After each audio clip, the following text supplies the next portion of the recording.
Today, Ben Simmons says that he has a mental health issue and that the 76ers, that he's not mentally ready to play yet. Yeah, right. We know what's going on here. Um, College football targeting is front and center again. And listen, you have to understand the rules. Rule number one of college football and football in general is bad things happen to good people. The NBA 75, that list came out. Who got snubbed and who are we throwing off the list and who are we putting back on the list? For cancel or consequence, Alec Baldwin has a tragic accident happen on the set of his movie. What should happen to the movie from this point on? And for the best of social media, are hot dog sandwiches? Ralph doesn't think so. I know that they are. And many, many more things. I'm George Wrighster. He's Ralph Amsden. And this is Wrighster or Wrong, the intersection where sports, business, society, and pop culture meet the truth. Absolute fire on Mondays, Wednesdays, and Fridays. Facts only. Make sure you check your feelings at the door because no BS is allowed. We keep it 100. So I guess we'll start today with the Ben Simmons situation, Ralph, because we found out that he was that obviously he got kicked out of practice a couple days ago. He got suspended for the game. They're trying to take his money, all of this stuff. And then Ben Simmons came out and said that he spoke to Doc Rivers, Joel Embiid, and the entire team and accepted everyone's need to take responsibility, including himself. But Ben Simmons informed them all that he's not mentally ready to play yet and needs time. So he's pulling a Kyrie Irving. Yesterday he said his back hurt. Ralph, first thing is, do you believe him? Of course not. Because if he was traded to, let's say, Atlanta, some random trade up that's never going to happen. Let's say that Atlanta packages John Collins, couple of first round picks, and ships them to Brooklyn, and then Brooklyn adds Isaiah Thomas or something like that to give them Yeah. some scoring off the bench at point guard, or not Brooklyn, Philadelphia. So let's say that happens. He'll be ready to play tomorrow. So if he'll be Yes. ready to play tomorrow, depending on the environment being different, then it's not an internal issue; it's an external issue. So he's not telling the truth. And I think the plan is just to make this such a toxic situation that Philadelphia has no choice but to act. Okay, but what do you think about this? Because last year we had this with James Harden, except for James Harden just showed up and half-assed it, right? Right. Which I hated. I thought it was gross. I Because lost a lot of respect for James Harden, and he's one of my absolute all-time favorite players to watch. yeah, because the thing I didn't like about it, because there were people who were like, "Yo, that's the only way he could get out," blah blah blah. And the thing that didn't sit well with me was, all right, so I understand he wanted out, but hoopers hoop.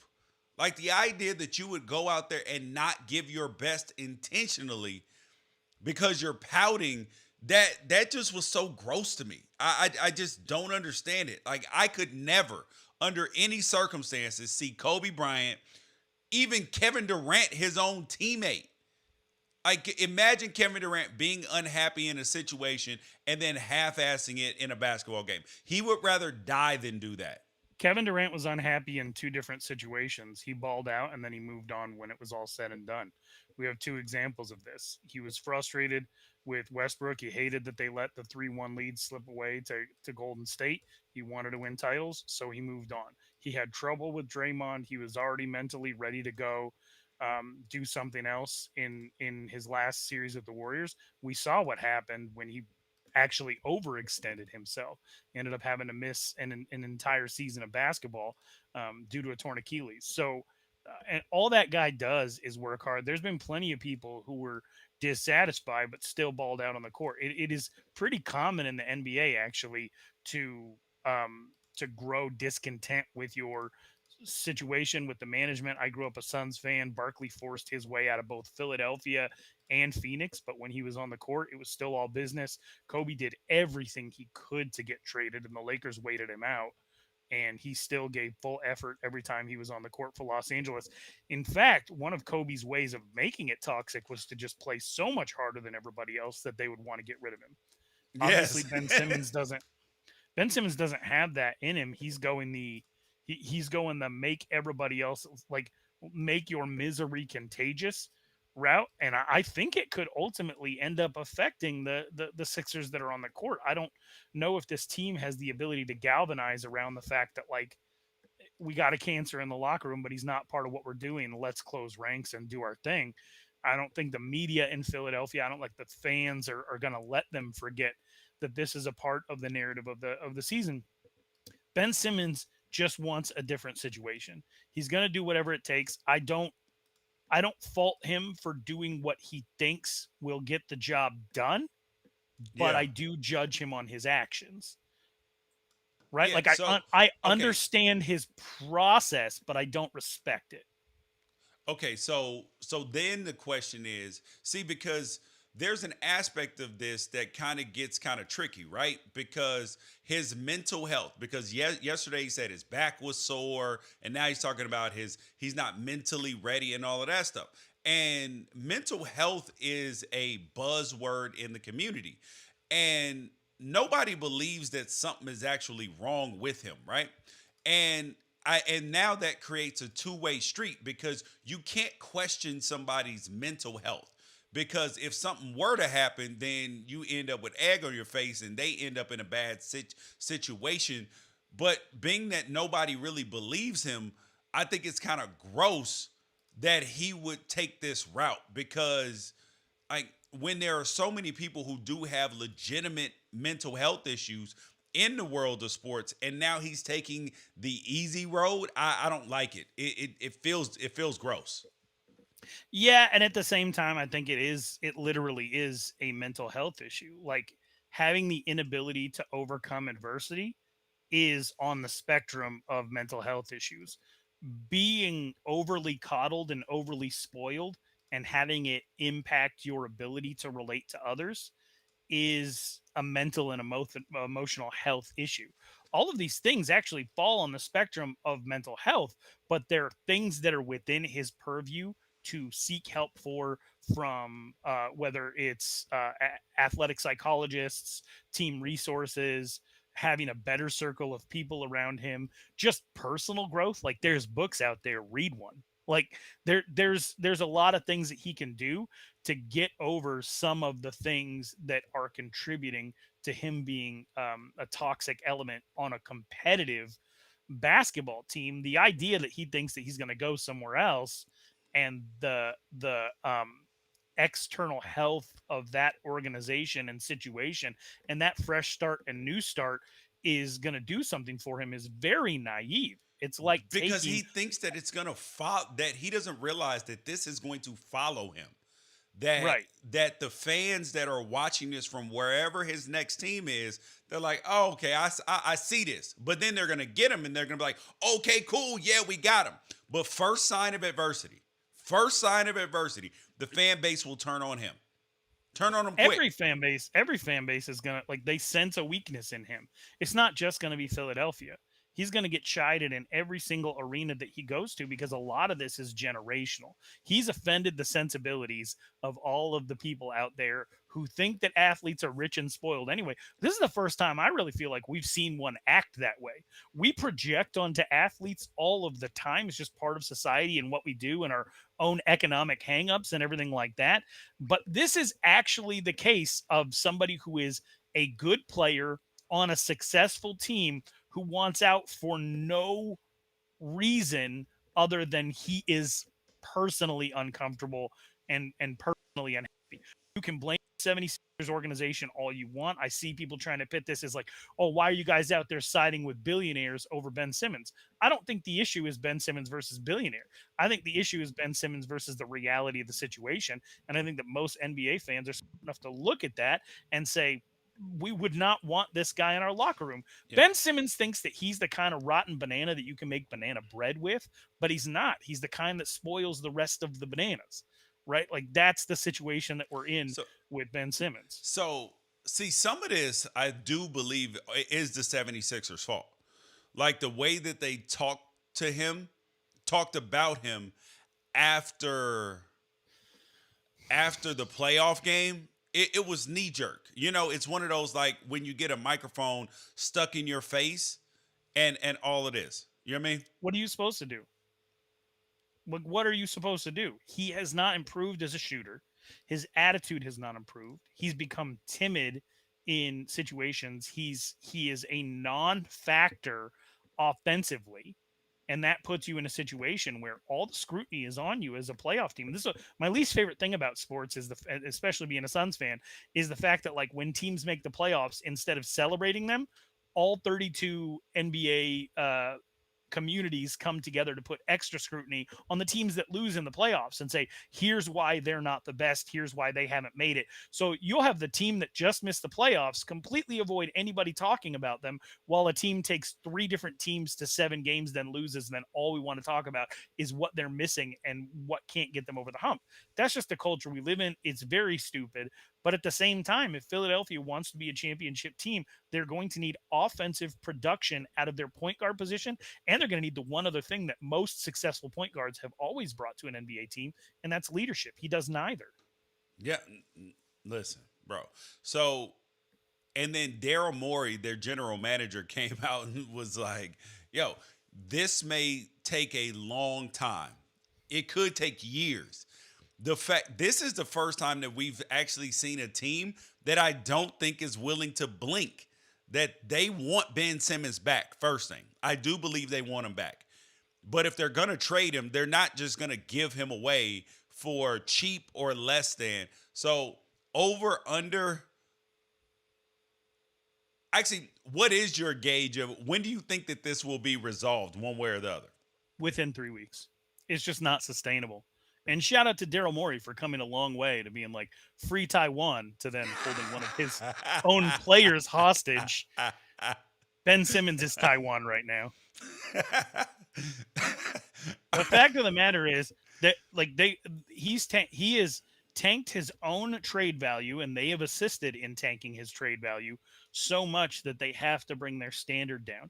I hate when teams give up on an NBA player for like a package of nothing, the way that the Rockets I feel did with James Harden, and the way that the Thunder have seemed to treat the entire franchise, which is just to collect picks that you don't know if they're going to turn out or not. But at this point, you got to get somebody back who can contribute immediately, because you are a title contender right now, even without Ben Simmons.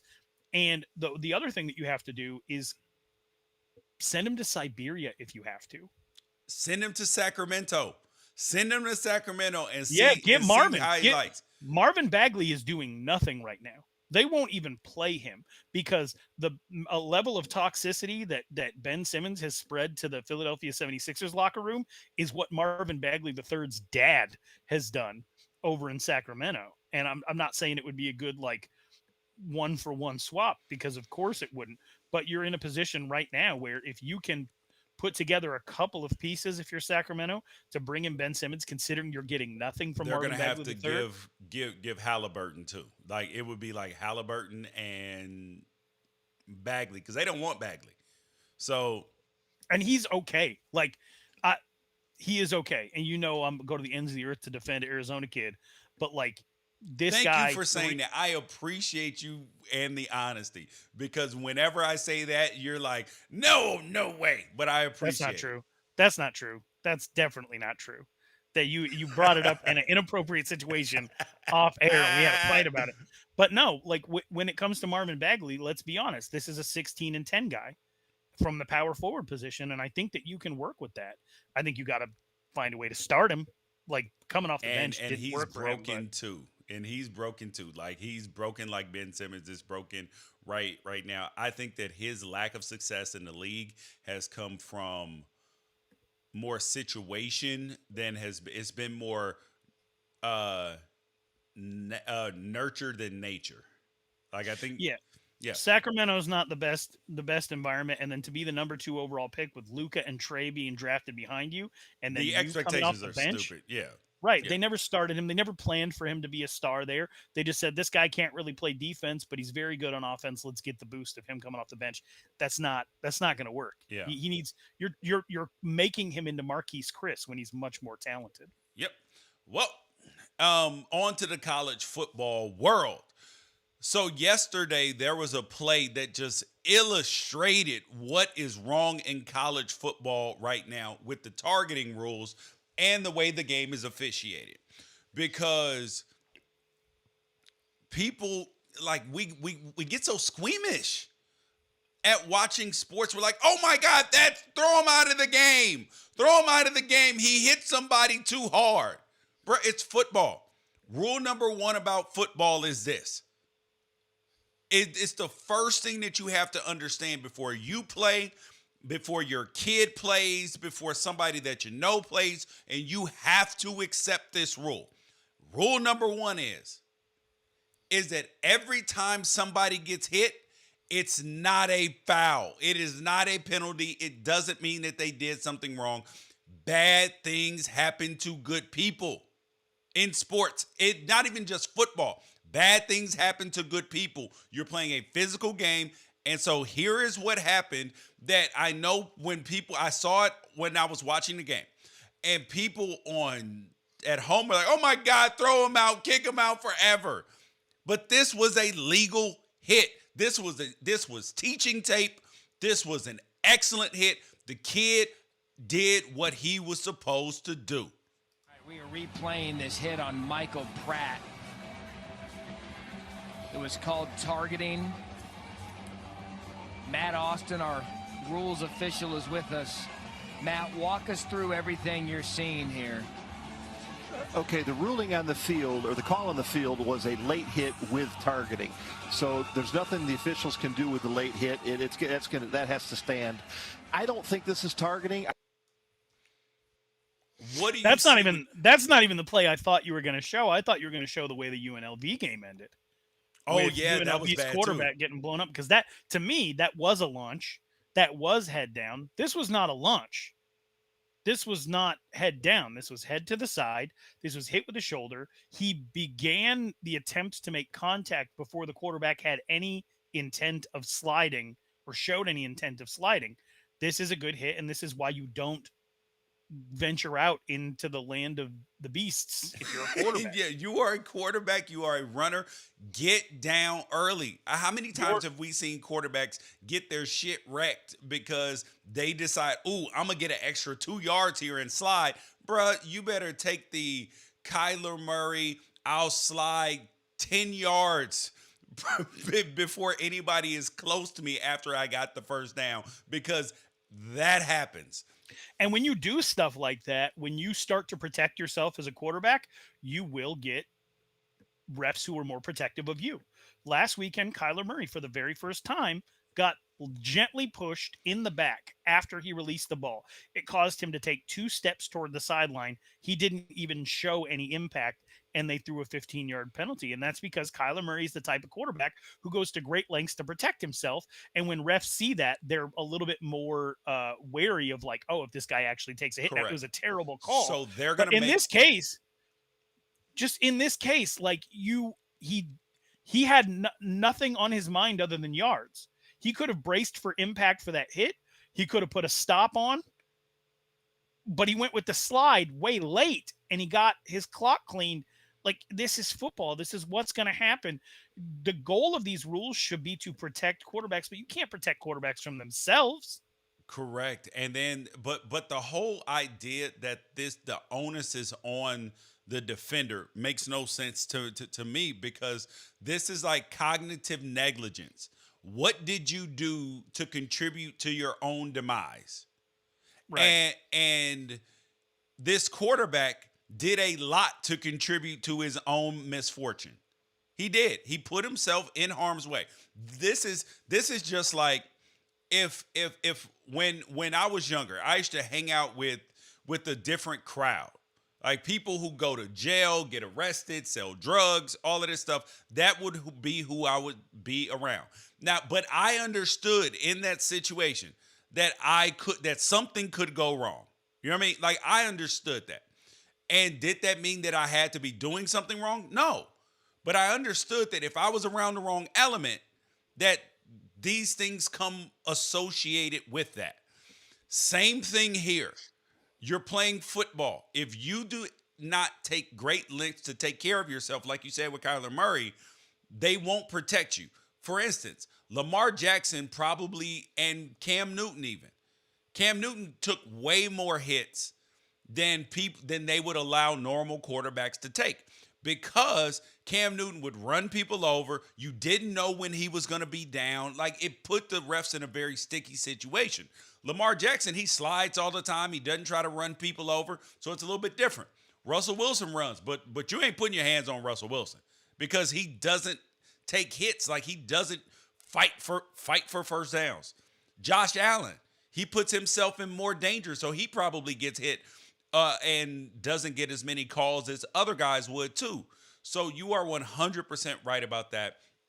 But is there one thing the defender could have done different? Is that instinct that when you see a quarterback or a punter or a kicker on the run, that you want to run through them instead of wrap up? Is that something that could have been not non-penalized? I actually think that was a better solution for him than trying to wrap him up, because had he tried to wrap him up, his head would have been inevitably creeped up to the kid's head, and then they would have been like, "Oh, it's targeting." His head slipped up and hit him in the chin, bro. This is football. If that was a running back running up the seam like that, would you have lowered your shoulder to go in on him, or would you have gone at the legs, or what? Are the refs trying to tell defenders treat the quarterback like they're any other runner? But then that's not the case, because then if they went low, you could get that call. Yeah, but they don't slide though. Like regular people don't slide.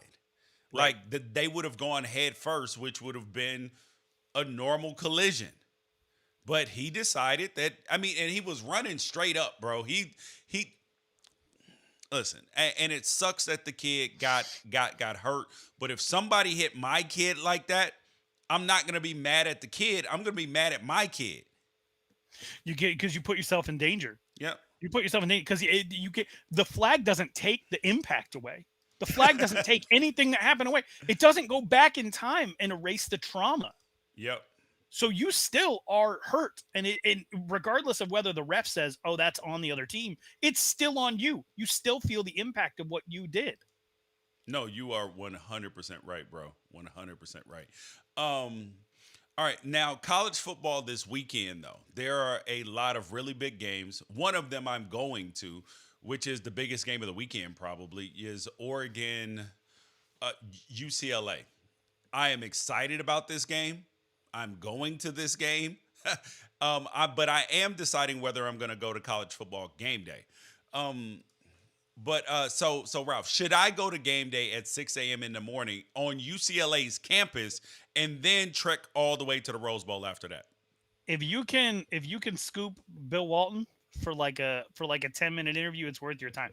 I just went to game day, and it's all right. It's kind of sequestered off, so where you can't really so unless you're going to hold up a sign or be part of the festivities, it's better to just be watching game day on television. And then on the West Coast, holy crap, you got to be there at 6 a.m. instead of 8:30. Like I would out here in Charlotte. So I don't know. I don't think it's worth it unless you can find a way, because I know Bill Walton's going to be there. So yeah, if you can find a way to get at that dude, okay, maybe not, because I have some stuff to say about him later in this podcast that might not make it so friendly. Yikes.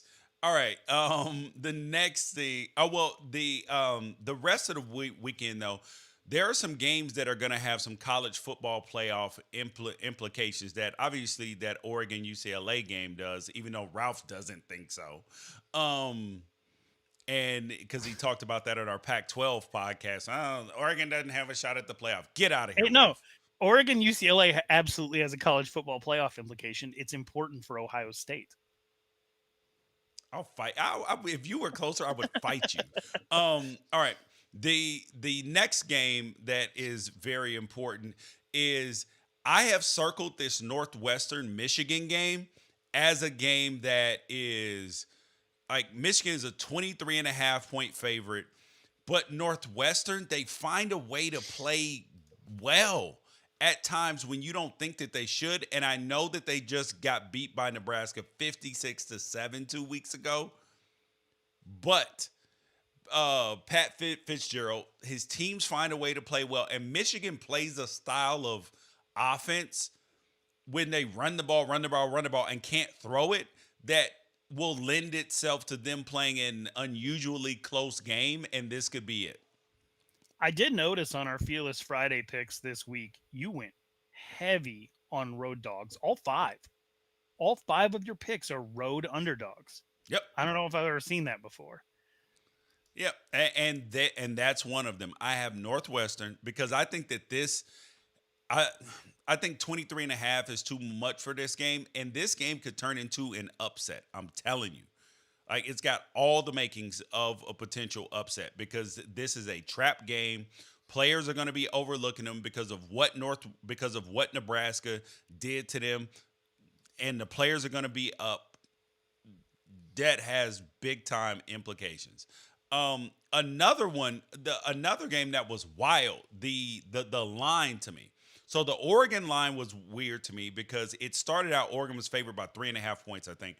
And then it swung all the way to UCLA for 2.5 points. And then it went back to, and now it's a point for UCLA. Now, the same thing in this line. Oklahoma State is playing at Iowa State. Oklahoma State is ranked number 8 in the country. Iowa State is not ranked. They're 4-2. They lost to Iowa and Baylor, both of who are ranked and well thought of. So, and they are 7-point favorites over Oklahoma State this week. That's wild. That's tempting. I got bit though taking Baylor plus 6.5. Was it? No, Kansas State. I got bit taking Kansas State plus 6.5 at Iowa State because I thought that they were having a down year, and then they came out and had a fairly dominant performance. And so now this is a game that's really making me think twice because I watched what Oklahoma State did in the fourth quarter against Texas, but a lot of teams are doing that against Oklahoma late in the game. I don't think Iowa State's that kind of team. I think they're very, very disciplined. So if Brock Purdy, who is the ultimate game manager, if Brock Purdy can keep them in that game and keep it close, I think that you still have a pretty good chance because it's a +7, but who knows? Maybe is it Hall, their running back? Is his name Bryce Hall? Yeah. Oh my gosh. Brees Hall. Yeah. If he gets going, then who knows? But I got bid on this last week, so I couldn't follow you down that one. All right. And the last one I wanted to talk about, LSU at Ole Miss. Ole Miss is ranked number 12. The line on this game, Ole Miss is favored by 8 points. And I know I shouldn't judge last week because Florida is severely overrated. I've been telling everybody this. Florida fans have been real quiet in my mentions, Ralph. Real quiet. They were talking a lot. Oh, Georgia, top 25 is absolutely nonsense. Can't believe you don't have Florida ranked in the beginning of the season. I was like, beat somebody and I'll rank you. And then they're like, we just lost to Alabama by 2 points. Like, bro, nobody cares. Nobody cares about your one close loss when you haven't beaten anybody. Nobody, dude. And yeah, so they're upset, but guess what? They'll be okay. And so it was Ole Miss was favored by 9.5. You say it's gone down to 8 right now? Yeah. Okay. Well, you and I both got in at 9.5, I think. Yes. So we're good. I'm with you 100% on this. I think that 9.5 is to Ole Miss by 2 scores. Like, I don't know. Yeah, and I think that having a solution to the Ed Ogeron situation is going to help this team out. They're going to come out, play well, just like they did against Florida, and this could be an upset. Now on to the topic that Ralph has been chomping at the bit, or is it champing at the bit? Champing at the bit. Champing. Is the NBA 75 list. The NBA 75 list has caused more division than, like it's been the most divisive thing over the last few days because they put it out and the list has included, obviously, there are going to be players that we all know, the Michael Jordans of the world, the Kareem Abdul-Jabbars, all the marquee names, Shaq, Kobe, um, Shaq, Kobe, Oscar Robertson, David Robinson, John Stockton. You knew these, Dirk Nowitzki. You knew that these guys were going to be on the list. This is a good it's a good list overall. Okay, so, and on every list there are snubs. And you had Reggie Miller say that he didn't think that he was even going to be on this list. So, and the last time that they did it was 25 years ago when it was the NBA 50. So now, who do you have a problem with on this list and who should be replaced? Well, I got a couple of problems. First of all, my first thing that I want to get out there and make really clear, I don't ever want to hear anything from Kevin Garnett, Paul Pierce, or Ray Allen ever again about how they were slept on or that the Miami Heat built a super team. You know who doesn't have 3 players on the NBA top 75? The early iteration of that Miami Heat team. Now, they did get Ray Allen. He was a bench player. He made a really big shot for them, of course. But prime Ray Allen, prime Kevin Garnett, and prime Paul Pierce won a total of 1 title in Boston, and they're all on this list. I never want to hear anything from those 3 ever again about they are officially, because of this list, the Atlanta Braves of the NBA. All that talent, all that success, you got 1 title out of it. Chris Bosh isn't on this list. So I don't want to hear anything about the Heat being better than the Celtics. It's just, that is a hell of a point because you are right. They always cry, we're slept on. They don't act like they don't give us the credit. And then you think about what Draymond, they don't love you like that, Paul Pierce. Apparently they do. Somebody does. Because there was a glaring, I would throw Paul Pierce off this list and there was another player I would throw off this list. And it's not because he's not a good player, because he plays for my team. That is Anthony Davis. And you know the reason why I would throw him off this list is because of what he did prior to coming to the Lakers in terms of not having any playoff success. And I would replace him with Dwight Howard. And for some reason, he's the dude that's consistently slept on. We're talking about a guy who's an NBA champion now, 8-time All-Star, 5-time first-team All-NBA, a second team 2/3, 3-time Defensive Player of the Year in consecutive years, 4-time Defensive All-First Team, a second team All-Rookie Team, 5-time rebounding leader, 2-time block leader. I mean, come on, like, what are we doing here? Like, the fact that he's not on this list and Anthony Davis is criminal.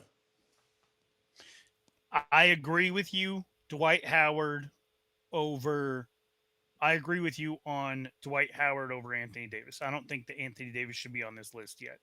No, if you're going to put Anthony Davis on this list, Klay Thompson should be on this list. Well, Klay Thompson probably should be on this list. And I'll tell you exactly who I feel like he should. He's a better shooter than Ray Allen. Let's be honest. But and Ray Allen made just as many big shots. I'm just saying. And he's made just as many big shots. He's game 6 Klay. Right. I would say that Ray Allen, for me, is one of the last on that I would definitely leave on because he's the bridge between Reggie Miller and what the NBA is today. Like, he took the NBA from the Reggie Miller era, where the best 3-point shooter in the league would maybe make 1.5 threes a game, to somebody who was putting in 3 to 4 on a regular basis, scoring 25 points a game, and then evolved. He's got 2 championships as well. So I do feel like Ray Allen belongs. But here are a couple of switches that I would make right off the bat. Number one, two people that need kicked off the list immediately are Pete Maravich and Bill Walton. You cannot have Bill Walton two should be players. on a college list. Well, Bill Walton is one of the top 5 greatest college basketball players Correct. of all time. It's Period. him and Lou Alcindor. Like, he had an MVP. I think he won a title in Portland, then it had an MVP season right after that where he averaged 18 and 15. Then his career pretty much ended. He was an injury riddled bench option for a long, and that's not to say that he was a bad basketball player. He's an incredible basketball player, but his resume is not better than Yao Ming's. His resume is not better than Dikembe Mutombo's. Like, Bill Walton does not belong on the list. You can throw him off and put T-Mac on too. Tracy McGrady, one of the 10 greatest scorers in NBA history. Right, but if you're going to throw T-Mac on, then we're going to have a huge fight about whether you'd put Alex English on, because the whole thing about Alex English and why people wouldn't have bucket. him. Yeah, he not only was a bucket. He had 8 straight years of averaging 25 points or more. T-Mac had 7, but 2 of those were over 30. I think maybe only one of Alex English's was over 30. But Alex English, for all the people who said that he was just a bucket and didn't do anything in the playoffs, he actually got to the second round a few times. Yeah. T-Mac never did. And so I think it's a coin flip for me between Alex English and T-Mac. We got to get rid of Pete Maravich because he was a very influential basketball player, but his time in the NBA, like, he won an NBA championship in his last year when he was getting 9 minutes a game. Other than that, he never even won a playoff series. He was very, very exciting, but why him over Tony Parker? Why him over 4-time NBA champion Tony Parker? I don't understand. And so I think there's certain guys that are on this list, like Lenny Wilkins and Bill Sharman, who maybe you could make an argument should be arguable, but they did so much winning peripherally. Like, they won on the court, and then they won as coaches, and then Bill Sharman won a bunch as executives. Yeah. Which brings me to my other point. All these people that are clowning all the old-time NBA basketball players because they wouldn't be able to play in today's NBA, that's not what we're talking about here. That's not the subject at hand. That is smooth brain thinking. That is no wrinkles up here, just smooth brain. If you can't see that the NBA existed for a very long time without KD in it, and that everything scaffolded off of the people who were doing it in the early days. I saw somebody out there disrespecting Bob Pettit. Bob Pettit is like a top 15 player ever. Bob Pettit, if Bill Russell didn't exist, Bob Pettit would have like 20 titles. Here's the truth, Ralph, is that people don't think about the fact of this, right? So you look at a guy like Pete Maravich, you look at a Bob Pettit, you look at a Bill Russell, and they're like, oh my God, look at him. John Havlicek dribbling the ball like this. Here's the reality is this, and here's the truth. Those players created moves, and mind you, the rules were much more cumbersome. There was no 3-point line. You couldn't do certain things because they wouldn't allow it. They were like, yo, everybody can't do it, so we're breaking the rules and all this. So is that if those players were given the same opportunity to see themselves play 20, 30, 40 years later, they would be doing the exact same thing that the guys are now, because they would be training differently. They would know 50 moves when they're 10 instead of inventing moves. You have to accept the idea that some people just came first. Yeah, and there was no step back. If you tried to do a step back then, they would have called a travel. Like, they would have, like, all of these side steps, crossover, Allen Iverson. Like, you can't do Allen Iverson's crossover in the league now because they'll call it a travel.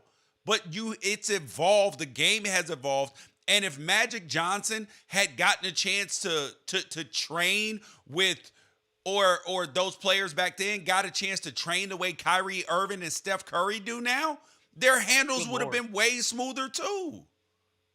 Yeah, no, Magic Magic, like Giannis to me, is what Magic would look like if he was right now. Like, could just do literally everything that there is to do. And I love that. But you just think about it, like, oh, so you live in the Western United States. Guess what? You are on the backs of people who were probably wagon pioneers, and that's why they have towns named after them. And if you get mad because you get rich in the Bay Area, you create way more jobs than, anybody who your small town was named after ever would. It doesn't matter. They were there first because they were the pioneer. You got to be born into that situation, which allowed you to do what you're going to do. If you can't think in a linear fashion like that, then you just need to get out of the entire debate altogether. Like, we can talk about whether or not Damian Lillard, a volume scorer who hasn't won a title because of where he's at, belongs in over Alex English, or Tracy McGrady or something like that. That's a debate that we can have, because they're similar eras and they did similar things. Yep. But if you say like, oh, Bob McAdoo and Dave DeBusschere, who, by the way, were the two biggest snubs from the NBA top 50 when they dropped this 25 years ago, then it just you don't know. Like, you don't know what they did to get basketball where it is now. It doesn't matter if they couldn't compete on the court right now. Guess what? Your college football team's graphic design guy is 10 times the artist that Leonardo da Vinci ever was. But guess whose paintings are priceless? Right? Like, that's just the way it is. You have to accept that. So anybody who is saying like, oh, well, Bill Sherman would literally not even get off the bench for the worst team in D3 in college basketball. Basketball is where it is because of guys like Bill Sherman and Jerry West and stuff like that. So that whole thing just really ticks me off. But I will say the people that there's four that I would remove from the list for sure. Anthony Davis is one. Damian Lillard is very arguable, but I feel like he is one as well. And then Bill Walton and Pete Maravich, God bless them, probably both top 10, top 15 NCAA players all time. But I don't understand what their standing is as far as NBA greatness when you have some of the guys that you left off. It just doesn't make sense to me, especially Klay Thompson, who has 3 titles, Tony Parker, who has 4. I think winning should matter. Yep. No, I can't debate that. You were 100% right. Now, it is time for cancel or consequence, where we tell you whether somebody's being canceled out in the world or they are receiving consequences for things that have happened or that they did. So today's person is Alec Baldwin. So Alec Baldwin is directing and starring in a movie that's filming in New Mexico. And they had a prop gun situation. Prop gun goes off, probably like it's supposed to, and it accidentally kills the director of photography and then injures another person who went to the hospital, and he was okay, but the lady died. And the question was, people thought that the movie should be shut down, shouldn't come out, all of this. Where do you stand? Oof. Well, obviously, like it's got to be thoroughly investigated. You got to figure out why something like this would happen on a movie set. I saw Paul Scheer knew the woman. I think was her name Heather, the director of cinematography and photography. She passed away, and obviously, like it, I think that you probably have to leave some of that to what her family's wishes would be, whether they want to see her, because a lot of this is her work. Do they want to see her work completed, or is the completion of the process too painful? Would Alec Baldwin even want to be involved in something like this? The other guy that got shot is the actual director of the film. Yeah. And so, what Yeah, do her there? name is Helena Hutchins. Helena Hutchins. Yeah, man. I don't know. I think ultimately, if everybody was to be on the same page, that they after a thorough investigation and the director is healthy enough to work, if they would even want to, if that would be something, because if an actor dies on a film set and most of their scenes are shot, then the idea is like most people would want to see that come out because it represents their last work, like Chadwick Boseman. Right. Yeah. Chadwick Boseman. Same thing with Paul Walker. With Carrie Fisher in the Star Wars. Oh yeah. they've had stuff filmed with her that came out long after she passed away. But this obviously is not an on-screen person, but it's the person responsible for what you're seeing on screen. Would their family want to see that produced? See, now here is where the majority of things in life usually come back to the money. I always err on trying to do the right thing over the money, right? And obviously I would have a conversation with their family, right? But before we even get back to filming, we got to make sure that everybody on our set is okay, mentally and emotionally. Yeah, how are you going to go back to that movie set with a Western movie set with guns and act those scenes out? Yeah, it's probably going to make for that much more emotional of a movie, and it may make the movie better ultimately, depending on how far they are and how much is in the can already.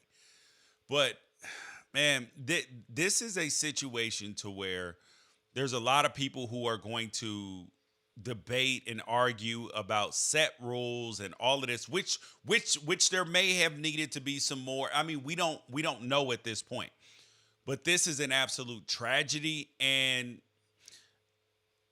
I think you pause filming of the movie until everybody is in good shape to be able to do it, and then you resume it.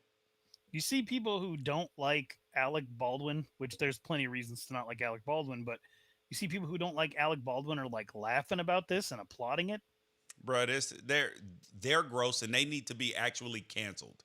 And no, actually, they would be receiving consequences. So it's gross when people use tragedy to try to further whatever their agenda is or belief about a person. So yeah. All right. Now it is time for the best of social media, where we literally show you guys the best things from social media. The first thing up today was a debate about what a hot dog is, because it came out on the on one of the Unafraid Show's Twitter accounts. Is a hot dog a sandwich? Ralph, a hot dog is absolutely a sandwich. There is meat, there is bread, and mind you, you can actually make a sandwich without meat, but I prefer not to have those. So you can put condiments on it. So you put condiments on it: mayo, mustard, hollandaise, whatever accoutrement that you want on your hot dog. You can put vegetables on there, lettuce, onions, pickles, whatever you want on there. It satisfies, and you eat it with your hands. It satisfies every single criteria that there is for a sandwich, just like a gyro and just like a pita. Okay. I've never actually, you said that I don't think a hot dog's a sandwich. I've never actually cared enough to weigh into this debate, but let's prosecute it, right? Let's get into it. A hot dog is the meat, right? Yeah. Okay. So you could eat a hot dog without the bread? Yes. So then a hot dog is not always a sandwich. Because you could just eat hot dogs. You could roast them on a fire and eat them. Yeah, and so you can do that with turkey and ham and shawarma and whatever else that you put on it too. It becomes a sandwich when you put it in the bread. So if you eat just the bread with some lettuce in it, just a hot dog bun with some lettuce in it, is that a sandwich? Yes. So then the sandwich isn't the hot dog, the sandwich is the bun. No. You're saying a sandwich is anything with bread. No. Anything with a bread is not there. Well, that if you put something in bread, right? Whether it's two pieces, if it can, and it can even be open face, but I don't consider open face sandwiches, but that's a whole nother thing. If you put bread, right? Some sort of bread, whether it's a pita, you know what I mean? Whatever it is. Even if you take two crackers and put meat and cheese in, it is now a sandwich.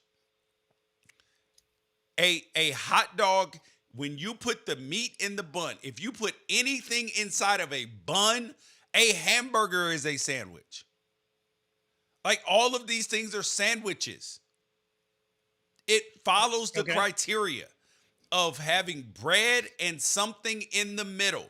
If you put chili in a hot dog bun, which I've done when I didn't have hot dogs and I was broke, that is still a sandwich. Doing what my grandmother used to give me in the mornings for breakfast sometimes. Bacon, mayo in a bun or on bread is a sandwich. Okay. But the issue is what your criteria. Well, first of all, the hot dog thing is the hot dog can exist on its own. So if the hot dog can exist on its own, then whether a hot dog's a sandwich or not depends on how you eat it, right? So Correct. The other thing is, you said it could be a cracker with 2 ingredients in between. So an Oreo cookie is a sandwich. It's a cookie sandwich. Okay. You said that bread with anything in it is a sandwich. Pretty right? much, yeah.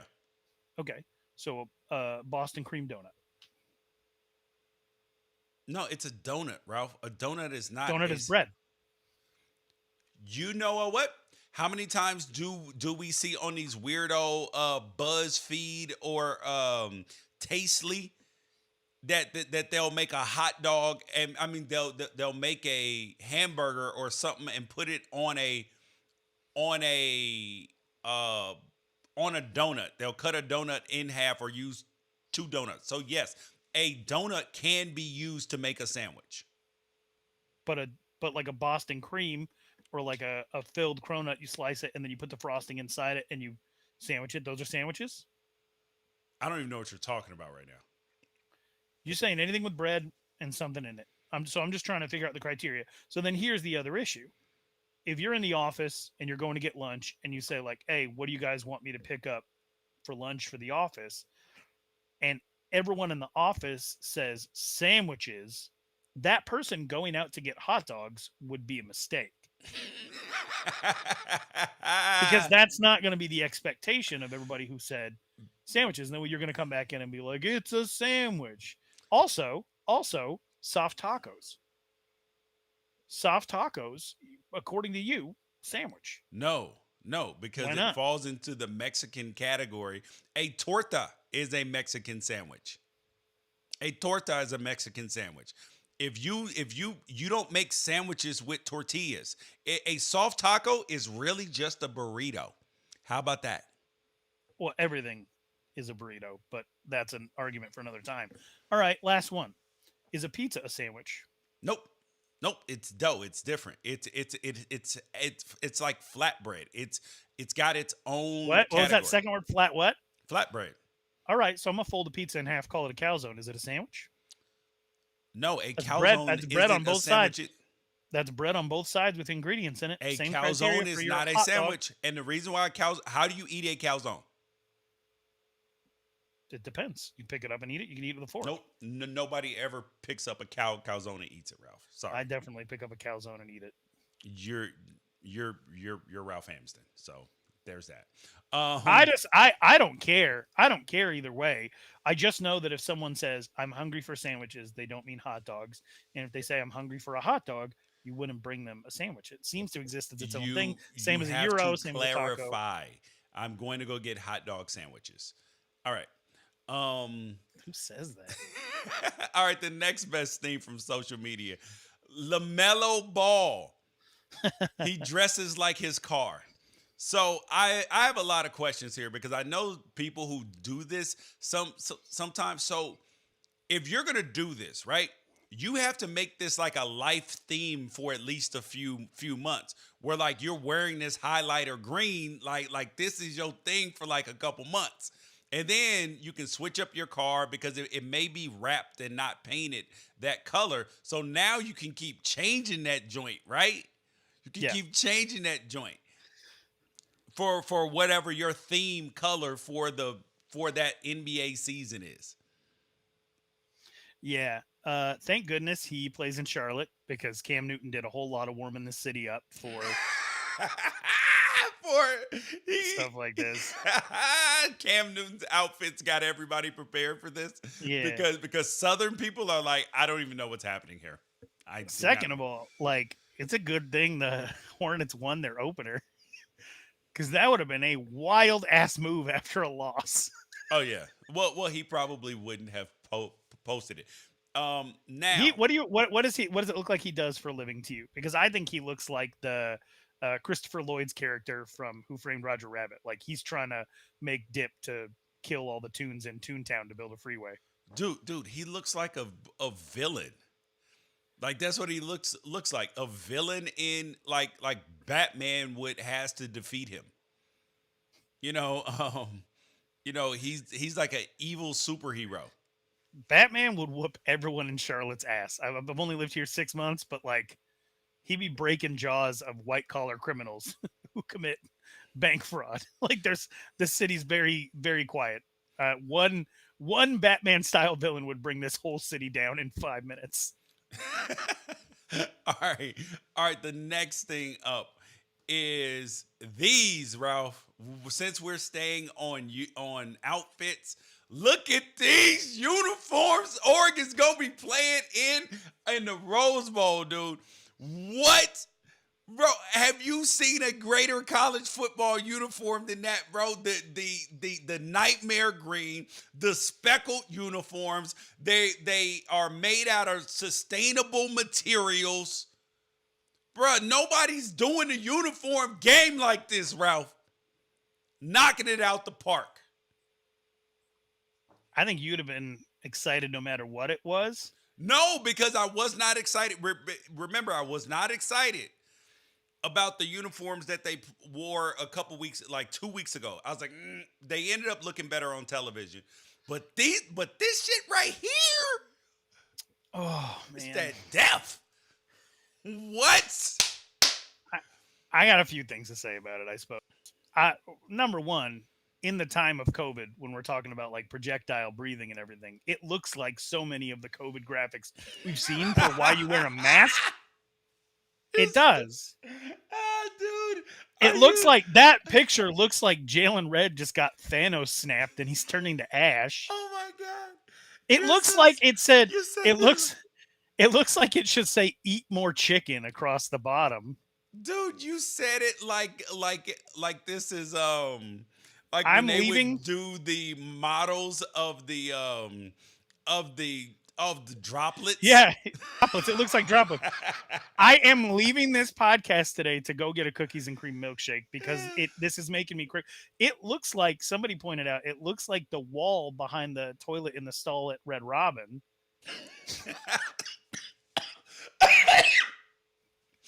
Bro, I don't know. You know what I would have liked? I would have liked this uniform. I'm being dead ass serious here. I would have liked this uniform if it was like that jet black uniform color with the yellow or the neon specks. So it looked like a starry night, like a stoner's bedroom. Maybe next year, buddy. The black and white is wild. It is straight up. It's not black and white, dude. It's like that brownish kind of greenish, chameleon kind of color, bro. That thing is fire. These uniforms are if Cruella de Vil succeeded. That's what these are. Like, you should have wore these against Washington to just say like, hey, we skinned your cousins. All right. The next best thing from social media. I'm not even sure if this should have been in cancel or consequence, because this man may deserve to be canceled for what he did here. This is Kyle. I'm going to read this to you. Kyle is 28 years old, and this was tweeted out by a Twitter from the New York Times called Telegraph Money. That is, I'm pretty sure. There's a long history of people writing articles on how you can retire early, and all of the articles seem to have one common thread, and it exists in this thing you're about to read. So Telegraph Money it's a UK New York Times thing because it has the New York Times symbol. No, but it's Telegraph. Sorry, instead of New York Times. It says on their Twitter page, 20,000 followers.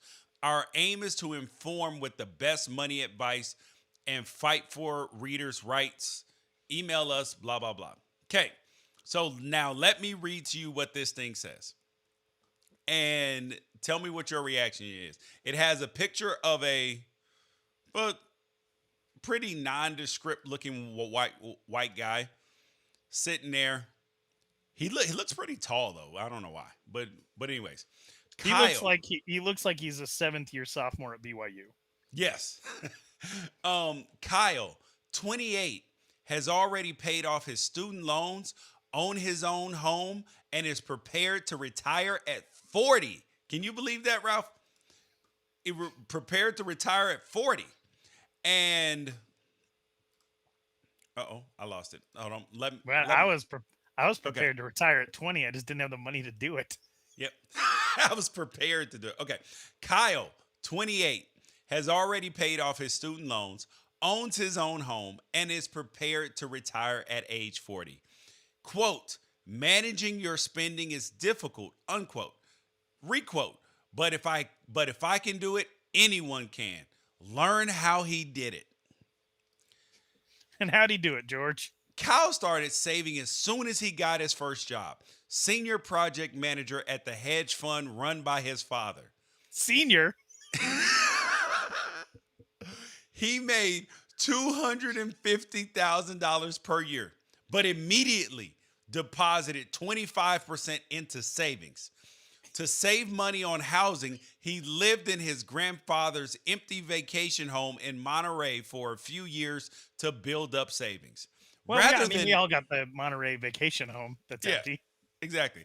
And rather than borrow money for a mortgage on a house, he used savings and a $500,000 gift from his uncle to purchase his first home. And quote, it was tempting to spend, says Kyle about his postgraduate years. My friends would send me photos of vacations from Italy or Japan, but I just remained committed to only vacationing domestically. Bro, who does this help? Dude, Kyle was fine either way.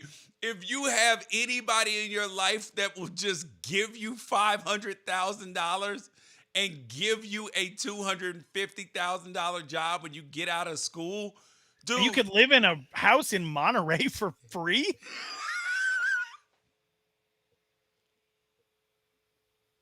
Oh my God. First of all, senior project manager out of college. First job for your dad's company. First job, senior project manager. Not project manager, not junior, not assistant project manager. Senior project manager is your first job.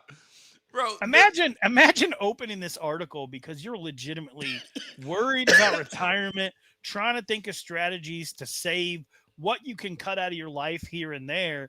And the tip is have an uncle give you $500,000, a grandfather who doesn't want to be in Monterey, and a dad who jumps you ahead of all of his other employees to give you $250,000 a year right out of college. And then have the one thing that you can actually take away from this be like, well, if you're going to vacation, don't go to Italy yet. Yeah, wait till after you're a multimillionaire from everybody handing you and bulldozing your way through life. This guy is just living his life. Like, but if I see him on the street, he thinks that that's ridiculous. Like when you're gonna do an article, you know, like my wife did an article for Yahoo Family where like they were gonna profile her as a woman who went from being broke, doing really well in life, making tons of money, all of this stuff, right? And you understand how you're gonna look when you're doing this. And her road to success was broke, mom in jail, all of this, like a real rags to riches story. So you know that's gonna play well. But at what point in time was he looking at this and he was like, yo, we're gonna kill him with this one. We're gonna help people with this story. We're gonna encourage people with this story. It's like who is the audience? Is the audience is kids with free, because I know Gary Vaynerchuk talks to these. I don't know who they are. I don't have any of them in my life. But Gary Vaynerchuk, on the stuff he does, he talks to these people all the time of like, don't take money from your parents because you're going to be beholden to them. There's all these depressed people who are just generationally rich and they haven't built anything on their own. Like, is that the audience? And I'm not like, I'm definitely not dumping on whatever this publication is, because I understand building something for a niche audience. We have a Pac-12 podcast. Like, we got 30 or 40 people out there that is relevant to. This must only have 30 or 40 people. Like, I can't understand 30 who or the 40? audience is. Ralph, we do thousands of downloads per episode. You do realize that, right? I was just assuming that there's no way that more people listen to our show than showed up to a Stanford game. But maybe they're all busy reading instead of going to the game. Because they're all they're busy reading actually articles like this. I'm trying to save money by not driving out from Monterey, my grandfather's abandoned beach house. I hate Kyle. Kyle did nothing wrong. And you hate Kyle because you're like, entitled prick. Well, no, I just like what he just, it's like when your dog brings you a dead bird and it's like, look what I did. Like, I don't want this. I can't do anything with it. I'm not going to cook it. This does not apply. Like, I'm happy for you. This does not apply to me. Get it out of here. All right. Okay. Now the next thing for the best of social media. Whew. All right. This is another story that is absolutely wild. Whew. All right. Here it is. Anonymous post. Please tell me I'm not being petty because my fiance thinks I am. My daughters have been painting kindness rocks, which ironically I have in my mailbox. Had no idea where it came from. And you have one? You have a kindness rock? Yes. Somebody like left it? Yes, in my mailbox. I didn't know where it came from. It's still in my mailbox now. And hiding it in our community. They paint the most beautiful rocks with vibrant colors and gorgeous lettering and inspirational sayings. They work so hard on them. We've seen so many comments in our local group praising their artwork and commenting how much joy and happiness they felt. They look professional and people would totally pay for them if we sold them, but that's not the point. My girls are 8 and 11 and I'm trying to teach them about spreading joy and positivity. First thing is, you're teaching your daughters a bad message too. Like, yes, you need to do things for other people, but if people will buy them, like you're teaching them to be poor. But anyways, this is why we fight. and why Aaron fights you too. Yes. Well, I guess someone in the hood couldn't stand. First of all, what the hell is that supposed to mean? I guess someone in the hood couldn't stand to let someone else get all the attention because all of a sudden these ratchet ass rocks barely painted are showing up all over the place. They're ugly and thrown together. Clearly some stay-at-home moms shitty homeschool project and saying things like hello, smile. So I took them. I went around, I banged them up and I threw them in the bin. Like, don't try and upstage as someone else's art. It's like if you hear someone playing a beautiful song on a piano and your dumb ass comes in and starts singing gibberish. My fiance thinks I'm being petty and that some little kid is going to feel bad, but I don't care. Take your shit ass rock somewhere else.